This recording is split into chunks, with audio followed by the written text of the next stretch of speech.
Hi, and welcome to our Microburst for error resolution related to emergency care presented by TWD. A little background on what's in it for me or why are we here. The reasoning for this request was from our QA team due to audit findings.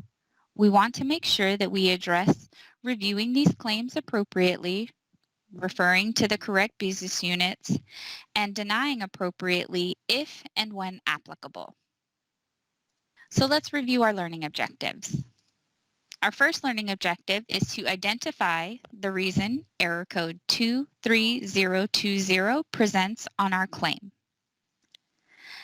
Next, we are going to outline the community care process flow for our emergent error codes. And then lastly, we want to relate some of those associated emergent error codes to 23020. Let's get right into lesson 1. In this lesson, we are going to discuss the why emergent error code 23020 presents on your claim, and we are going to do that by discussing the error logic and why 23020 presents on our claim. So the one error that we want to focus on when it comes to emergent care is, in fact, 23020. The reason we want to focus on this error code and not others right now is because this is the error that shows up on 9 out of 10 of our emergency care claims. They will show up on both your professional and facility claims alike. So what does this error code mean? Why does it actually show up? It tells us that there is no authorization number found for this emergency claim. The vendor did not submit one on the claim, and ECAMS did not find one when it was going through the auto adjudication process. Also, ECAMS has been able to identify that this claim is either a 1728 or 1725, dependent on your veteran's eligibility. So now that we know what 23020 means, what does it look like when we have an actual claim? In the error code column, you will see all of the errors that have been assigned to your claim. 23020 can come all on its own, but it can also come right along with additional error codes. In this example, you will see 50504. This is not an OCC error code. It is, in fact, an FSC error code. So remember that we don't always have to focus on all errors that present on our claim. Also, remember that you can utilize the job aids to assist you, such as your error list job aid, and that can be found in the Palm SharePoint site. So we're ready for our first knowledge check. Feel free to pause the videos after each question has been read so that you can formulate an answer and then press play to receive the correct answer. So why does 23020 present on your claim? I'll give you 30 seconds.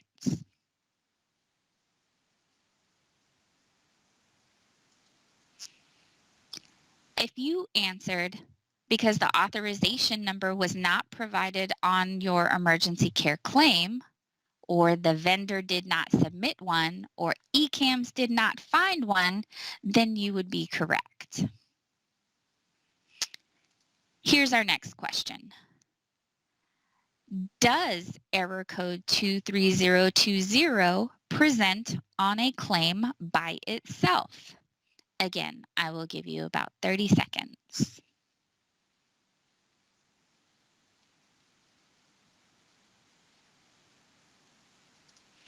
Hopefully it didn't trip you up because the answer is both yes and no. It can present by itself or with additional OCC error codes as well as FSC error codes. All right, great job. So what I want to do now is kind of give you a pre-lesson 2 knowledge check question, and I want to get your brains thinking. I want to give you this scenario, and I want you to tell me what would you do next.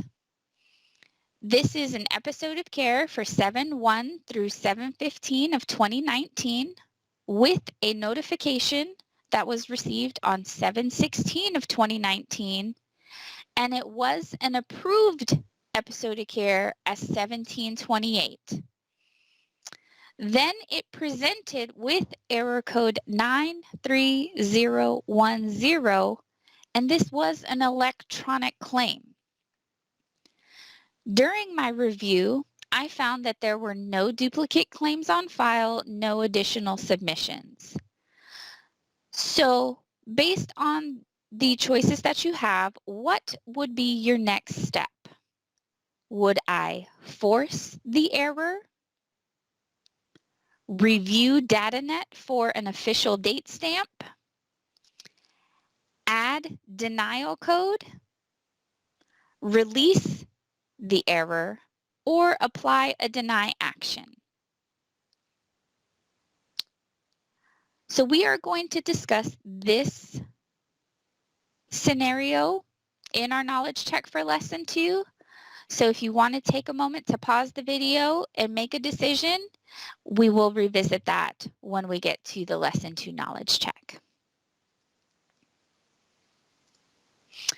All right, so lesson 2. Now that we have reviewed the logic of why, we are now going to review the community care process flow for actually reviewing those emergent care claims. In this lesson, we're going to discuss the overall process flow for reviewing emergent care claims, and then we're also going to discuss when do we resolve them or when do we refer our claim. So let's walk through our process, shall we? You may recognize this, but you may want to take some notes as well.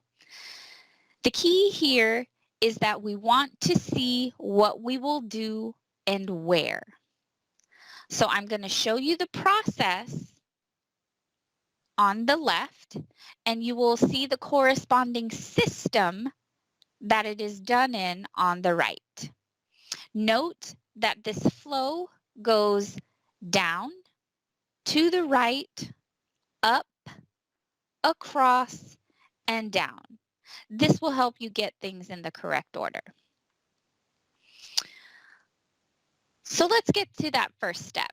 We want to review our error and review our claim, because depending on the error, you can't resolve that error if you don't know the claim story. Next, we want to confirm the auth provided in the primary auth field, if there is one present, is the correct one. It's always best to know if it is correct so we don't get the claim back for yet another error code. Now, when there is no authorization in the primary auth field, we can look and see if an auth has appeared in eCAMS after the claim adjudication by going to our PA tab, and we will utilize another browser, but it will still be in eCAMS. Let's see if there's any authorizations on file. Now, since we're doing emergent care, there's a huge benefit to seeing whether or not there are other claims on file, as well as whether or not there have been claims reviewed by physicians.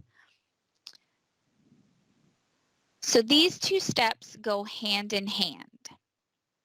All right, so now let's get ready to move up. If we found and inquire, we are going to review the existing clinical decisions, and if they're present, or if they're not present, then we move on to our next step, which is to check for an ECAT. This is where we start our eligibility review process, and we are looking for timely notifications at this point and Mission Act possibility. We also want to be sure that this claim did not go to the TPA before we proceed or find any hidden notifications. So that means our next couple steps are going to take us into JLV so that we can look for a consult or a progress note. And we are still on our path of, I haven't found anything, so let's move across. And now that we have determined that our episodic care needs to go beyond Mission Act 1703 eligibility, we need to determine that administrative eligibility for 1728 or 25. So upon determining that eligibility, knowing that nothing has happened previously for our episode of care, the next step is going to be creating that standardized administrative template so that it can have a clinical review, because you have now determined that a clinical review is needed, right? Upon clinicians completing their clinical determination, the next step is authorization entry. So this will be done by the clinician and it will go into HSRM, but there are a few exceptions where you as the voucher examiner will create these authorizations.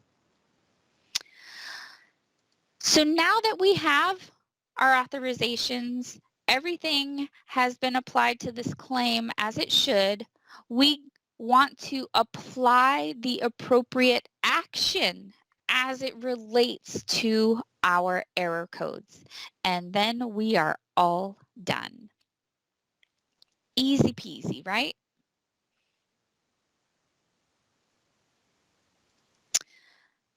So let's look at our eligibility, because that is a big key role in our review process. While we should be comfortable and familiar with eligibility, it never hurts to do a quick review. 1703, authorized care, or also referred to as Mission Act or pre-authorized care, was discussed in the 93105 Microburst training. So if you do need any further guidance as it relates to this administrative eligibility, I recommend you review that Microburst video. The next one that I want us to refer to is 1725 Mill Bill, which is also referred to as non-service connected care. So that's all the way here to our right. And this was also discussed in another microburst, our 1725 eligibility microburst. If you do in fact need further guidance as it relates to this eligibility, I recommend you watch that microburst video as well. Now, what we didn't go into in any extraordinary lengths in either training was in fact this middle column or middle tier of our eligibility pyramid, and that is 1728 unauthorized care, which is also referred to as service-connected care. So we just want to make sure that we recognize the huge difference between 1703, 1728, and 1725. With 1703 and 1725, your veteran must meet all of the administrative criteria that has been listed, whereas with 1728, they only need to meet one. So that is huge. So let's talk about referring or resolving our claims. We sometimes have instances where we have single solo professional claims. So that means we're unable to determine our episode of care. And we have some options depending on the age or date of service of our claim. So if we have done all of our research, we can take a resolve action by adding a denial reason on our professional claim when our claim from date is greater than 30 days ago. So today's date is 12/8 and the date of service on my claim is for September 1st. That is more than 30 days ago. That is sufficient amount of time for a vendor to have submitted information to us in order to help us establish that episode of care.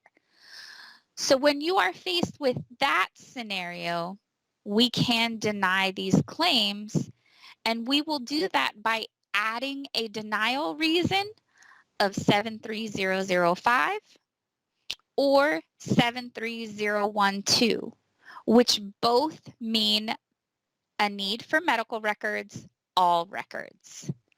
73005 is going to be for your 1725 episode of care, and 73012 is going to be for your 1728 episode of care. Now that we've discussed claims that are more than 30 days old, what about the ones that we just received yesterday, right?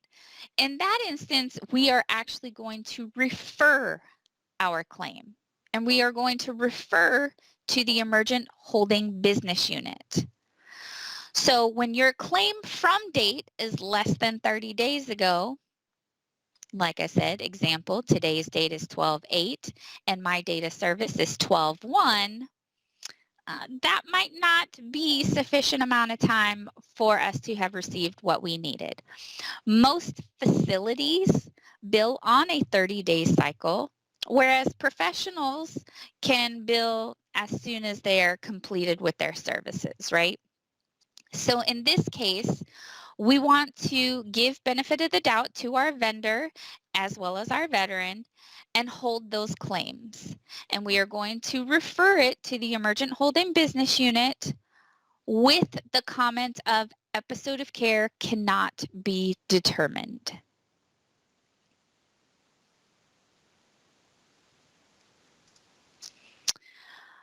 Well, let's look at some business units that you would need to refer your claim to and why. When an episode of care meets administrative Mission Act criteria, the only business unit that you should refer your claim to is the 72-hour business unit. You are referring to this business unit because you do not have an authorization on file. You do not have any clinical determinations made, so you need it.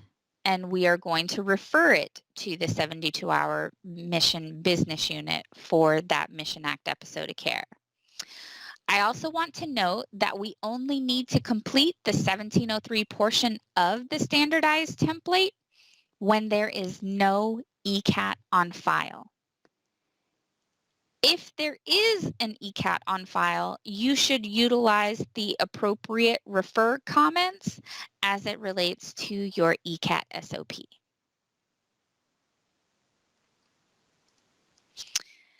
In cases where we have determined an episode of care needs clinical review and it is not Mission Act and no claims have been referred for clinical review, we want to make sure that we are pasting the completed template and referring those primary claims to the OCC Clinical Business Unit. It is preferable to send a facility claim, but it is absolutely acceptable to send a professional claim as long as you have appropriately identified your entire episode of care as well as the rendering facility.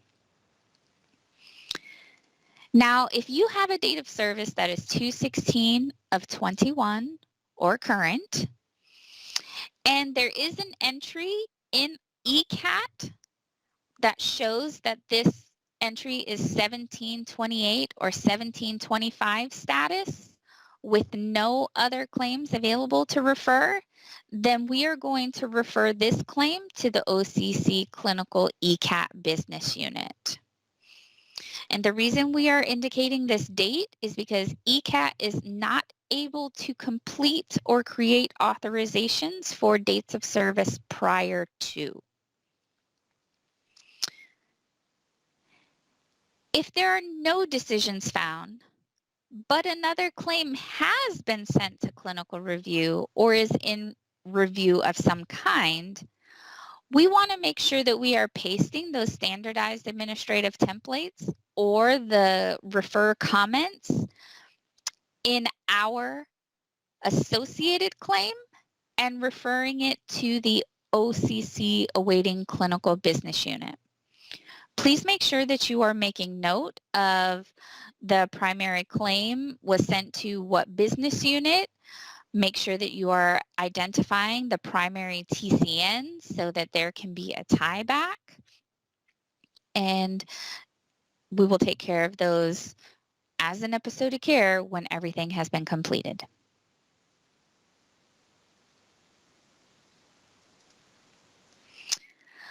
So once OCC has in fact completed all actions necessary on an event, clinical review, auth creation, things of that nature, then individual claims for that event are ready to be resolved.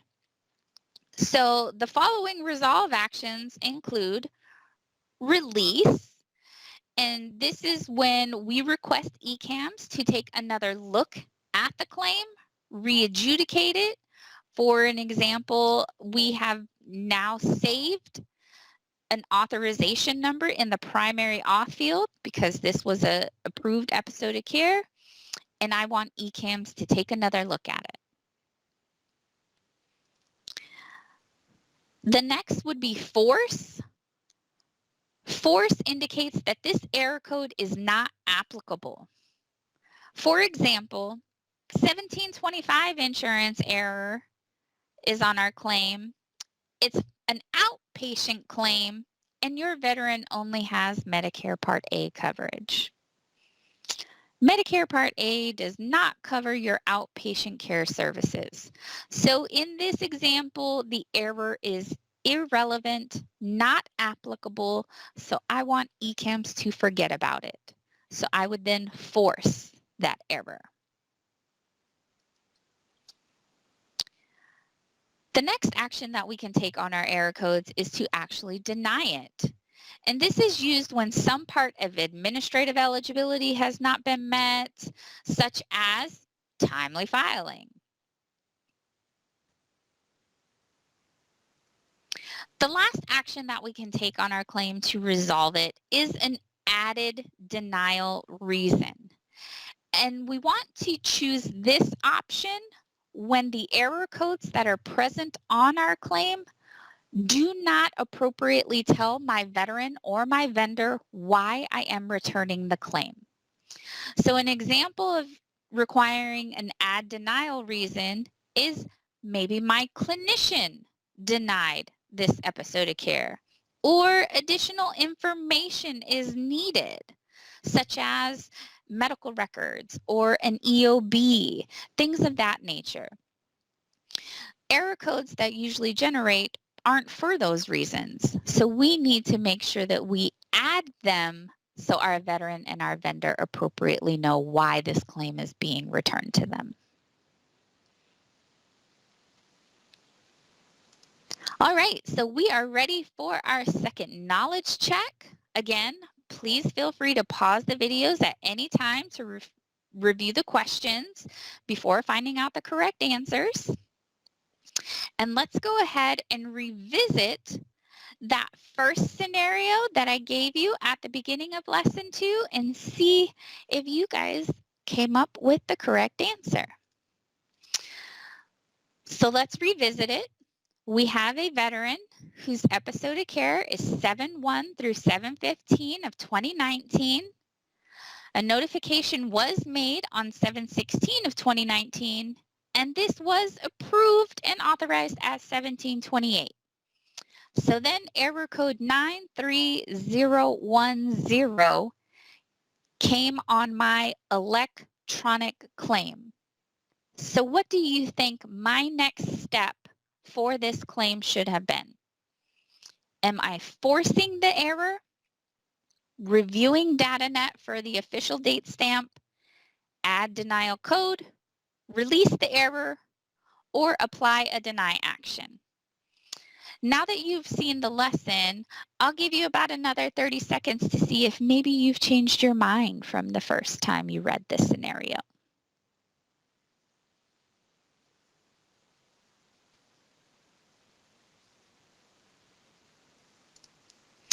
All right, so if you guys said A, apply a deny action, you would be correct. Because remember, each claim stands alone when it comes to timely filing. And in the information I provided to you, there were no other claims submitted for this vendor. And if you did not know what error code 93010 means, then you should have referred to your error list job aid, because that is the error for timely filing. Even though this episodic care was approved clinically, it still must meet all of that administrative criteria, and timely filing is in fact one of those criteria. All right, let's look at our second scenario. I am going to give you guys the opportunity to read this scenario. Please pause the video so that you can read it, gather your determination, and when you are ready, click to the next slide, or I will click to the next slide.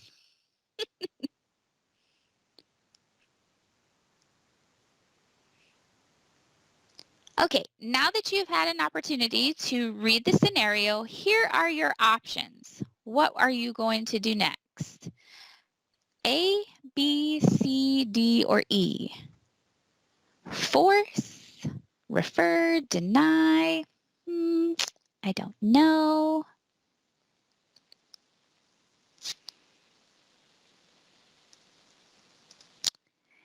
If you said to complete the template and send to clinical review, you would be correct. Remember, your veteran was service connected, so that means that they do need a service connected review. However, your episodic care did not meet the pre-approved criteria, so that would be why referring to the OCC service connected review business unit for this episodic care would not be appropriate. We just want to submit it to that traditional OCC clinical, and we do that by completing the template. All right, let's move on to our next scenario. And again, I will allow you guys to take a moment, go through this scenario, and when you're ready, we'll move on to your choices. See what is the next step.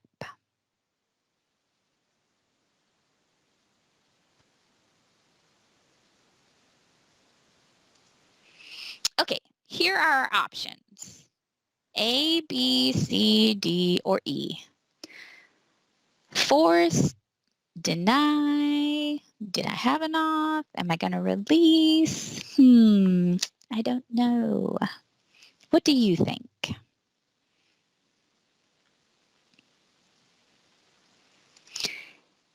If you said D, place the authorization in the PA field and release, you would be correct. Because it is in fact possible that in this scenario, the authorization was created after my claim was initially adjudicated. And because there were multiple authorizations on file, ECAMS wasn't quite sure which one was the correct one. So based on your research, you would have found the appropriate one and then placed it in the authorization, the PA field, and released the claim. Great job. Now we are going to move on to our last lesson. In lesson 3, now that we've established our process flow, when we should refer or resolve, let's talk about some of those additional error codes as they relate to our emergency care claims. I want to note that this is not an all-inclusive list, but rather a focus list. So in this lesson, we are going to identify those error codes normally associated with emergent care and discuss the general resolution guidelines for these errors.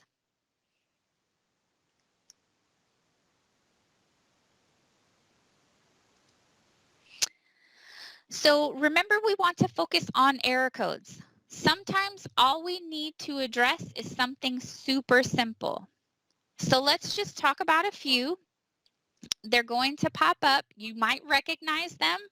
And I will likely refer you to previous microbursts rather than reviewing them. But we will, in fact, go over some of these. A quick reminder to always review your claim and authorization to ensure that they match, because that may determine if an error was in fact assigned inappropriately. Okay, our first error code, 23003, I will be going over this error code, so we're going to skip over that. 23017 and 23018, those were error codes discussed in our 1725 microburst, so you can refer to that microburst if you need further information as it relates to those error codes. But that is your TriWest and CCN error code. That means I might need to look at this claim. Next is 23021 as well as 23023. These were also discussed in the 1725 microburst, and they are both authorization-related error codes. So probably means we need to take a look at the authorization as it relates to my claim. The next is 33009. And this one we also did go over in the 1725 microburst. So if you do need to refer to that, please refer to that microburst training.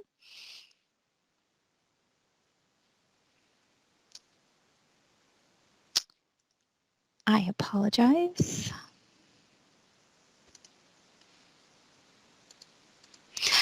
Next is 43001. This one we did not go over in any microburst, and I'm not going to go over it in this one either. But what I will tell you is that this error code populates on claims that are associated with pre-authorized care. But the authorization associated with it is 1728 or 1725. That doesn't make sense. So that means you're going to want to look at those claims as it relates to the authorization. The next one is 73001 and 73003. We did go over 73001 in the 1725 microburst. So again, if you need to refer to that microburst for further clarification on this error code, please do so. We will, however, be going over 73003. But what I will tell you is that this has to do with OHI, right?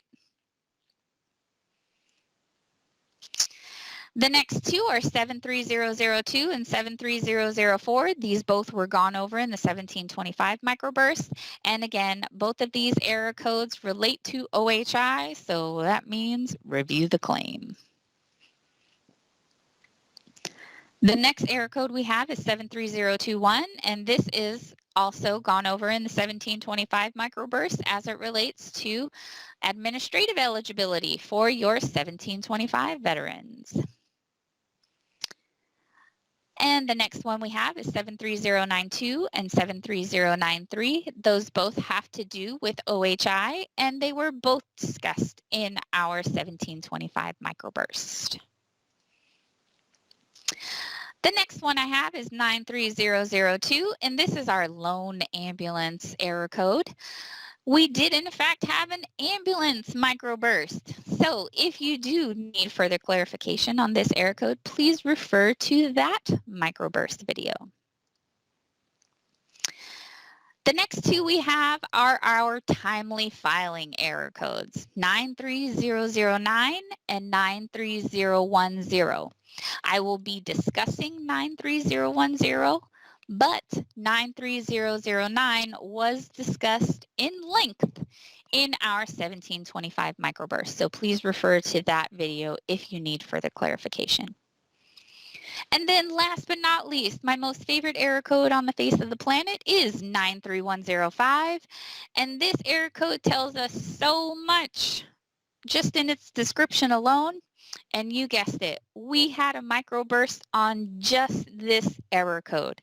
So if you do in fact need further clarification, please refer to the 93105 microburst video. Okay, so those are just some of our related emergency error codes, right? Now let's look at some of the ones that we haven't previously talked about in our microbursts. The first one is 23003. And this tells us that a claim has been received and there is one or multiple dates of service on this claim that exceeds the authorization that is attached. So you would think that this comes on maybe just pre-authorized care, but it can show up on our emergent episodes of care because we do approve episodes of care to stability. So it is possible for it to come up on your emergent episodes of care. So to resolve this error code, you want to make sure that you're comparing those dates of service on your claim to the authorization that is in fact attached to the claim.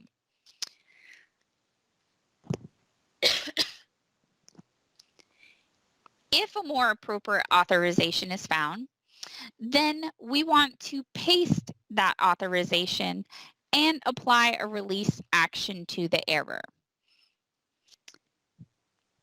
Now, if you find an overlapping auth, and by that I mean the authorization that's attached to my claim covers line 1 and 2, but when I went to review the authorizations, other authorizations on file, I found an authorization that covers line 3 and 4. So that's an overlapping auth. And that means all of these lines are payable. So when you have a situation like that, then we want to actually force off 23003 because we are essentially telling ECAMs that all of these dates of service are in fact authorized. And that will be addressed in the auto adjudication process. So remember, if you find multiple auths that cover your episode of care, then you are going to force off error code 23003.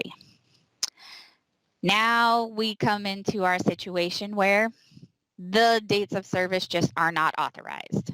This is an approved disability episode of care, or it is pre-authorized care that they just did not get authorization for.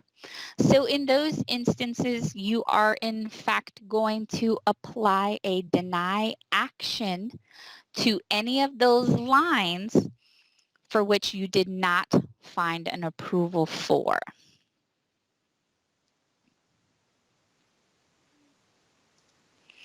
All right, the next code that we want to review is 73003.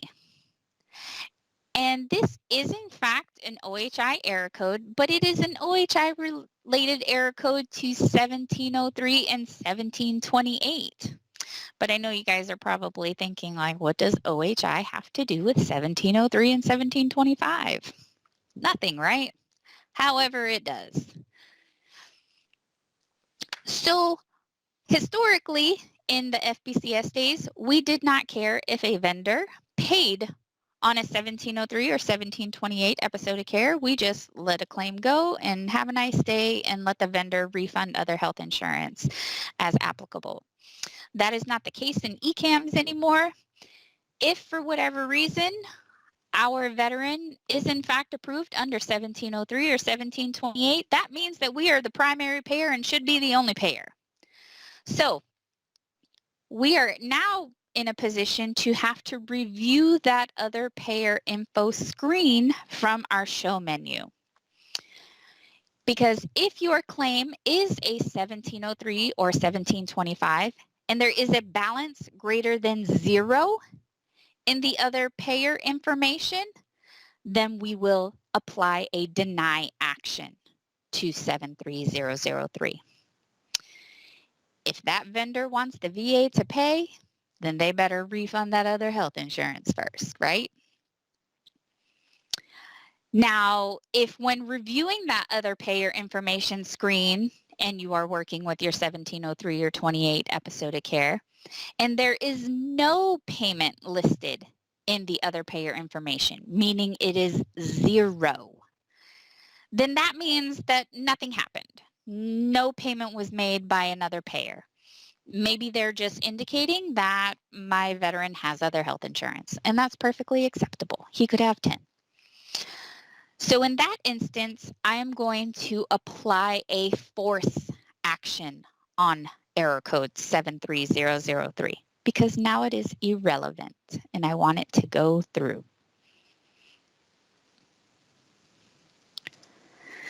And the last error code that we are going to go over is in fact that timely filing error code 93010.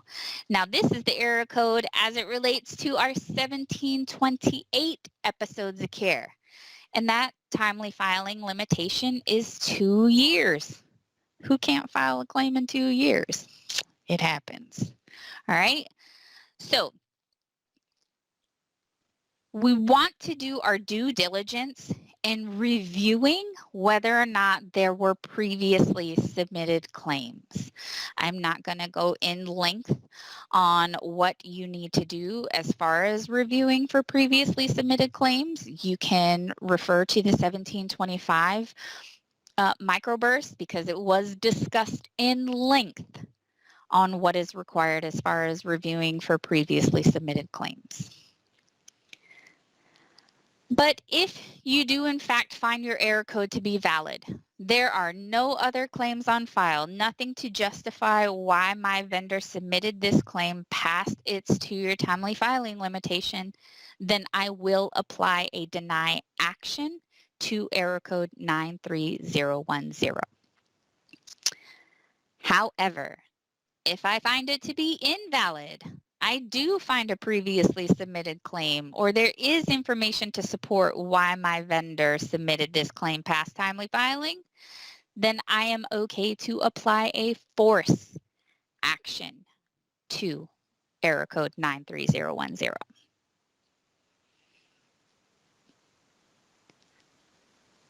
Okay, we are on to our last knowledge check. Don't forget, pause the video so that you can review those scenarios and then look at your answers and take some time to formulate a response. So here is our first scenario. What would be our next step? Take a moment to read it over. And let me get you those choices.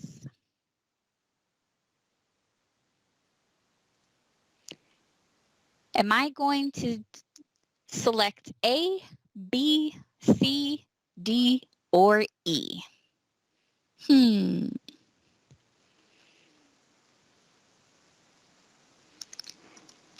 If you said C, review DataNet for the official date stamp, you would be correct. Now, I know some of you guys are probably thinking, this looks exactly like that first scenario from lesson 2. You tricked me. Okay.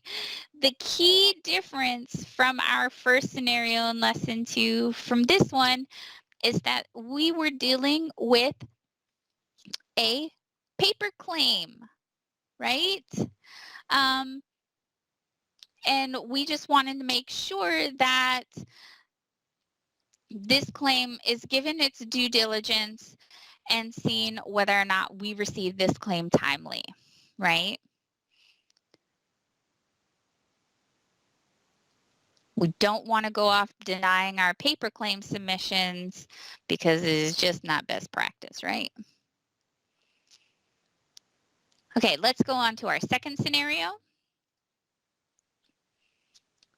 Here we go. Let's take a minute to review it and say, what is our next step for this scenario?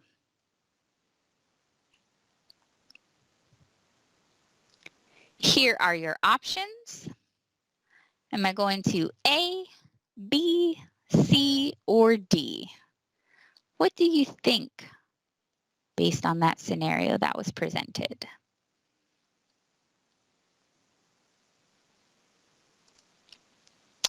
If you said B, you would be correct, right? We are going to apply a force action. Because even though this is a 1728 episode of care and that there was other payer information listed, that payer info was 0. So that means OHI is not a consideration for this episode of care, and I am in a position to apply a force action to 73003.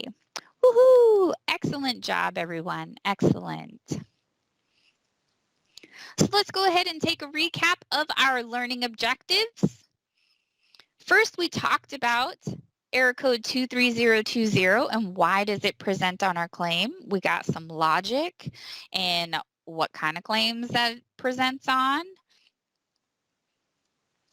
Next, we outlined that community care process flow. I know 14 steps can seem daunting, but trust me, there are times where you can stop, but then there are times that you need to continue. So that community care process flow lets you know what you should generally be doing with your emergent error codes. And then last but not least, we went over a handful of related emergent error codes and how we would review and resolve those. And we also gave some great advice of referring to those previous microburst videos, right, as it relates to any of the information that you might need for 93105, ambulance, or any of those 1725 error codes. And that is the end of our presentation. I would like to thank all of you for watching this recording, and I look forward to seeing you in our next training. Thank you.